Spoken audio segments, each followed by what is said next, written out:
অবশ্যই সবকিছু মিটে গেছে, বাচ্চাদের খেতে দেওয়া হয়ে গেছে। আর ওখানে মামা ভাই আর একবার খেতে বসে গেছে, ভাই বাচ্চাদের সাথে আর একবার খেতে বসে গেছে। আর এখানে আমি খেতে বসে গেছি, মানে আমরা সবাই। ওদের খাওয়া দাওয়ার পর এখানে ভাত আর শাক ভাজা দিয়েছে।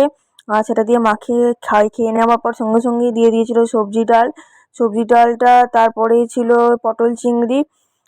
এখানে সবজি ডাল দিয়ে মাখিয়ে খেয়ে নেওয়ার পর সঙ্গে সঙ্গে পটল চিংড়ি দিয়ে দিয়েছে। পটল চিংড়িটা খুব সুন্দর হয়েছিল, পটল চিংড়ি দিয়ে আমি মাখিয়ে খেয়ে নিয়েছি ডাল আর পটল চিংড়ি। তারপরে দিয়ে দিয়েছিল মাছ, কি কাতলা কাটা না কি একটা মাছ বলে, কি জানি না। ওই মাছের ঝাল হয়েছিল, ওই মাছ। আর দেখতে পাচ্ছি মাছটা কতটা টেস্টি ছিল, অনেকটা টেস্টি ছিল, অনেক মানে খেতে সুস্বাদু, অনেক ভালো খেতে ছিল। আর এখানে আমি খেয়ে নিচ্ছি, দেখতেই পাচ্ছ মানে কত সুন্দর লাগছে দেখে। আর তারপরেই মাংস দিয়ে দিয়েছে, মাংস দিয়ে খেয়ে নিচ্ছে। তারপরে দিয়েছিল চাটনি পাঁপড়, তারপরে হয়েছিল পায়েস, মিষ্টি, সব কিছু হয়েছিল, সব কিছুই খেয়েছি, মিষ্টিটা খাইনি। আমাদের ভিডিও ভালো লাগলে লাইক কমেন্ট শেয়ার সাবস্ক্রাইব।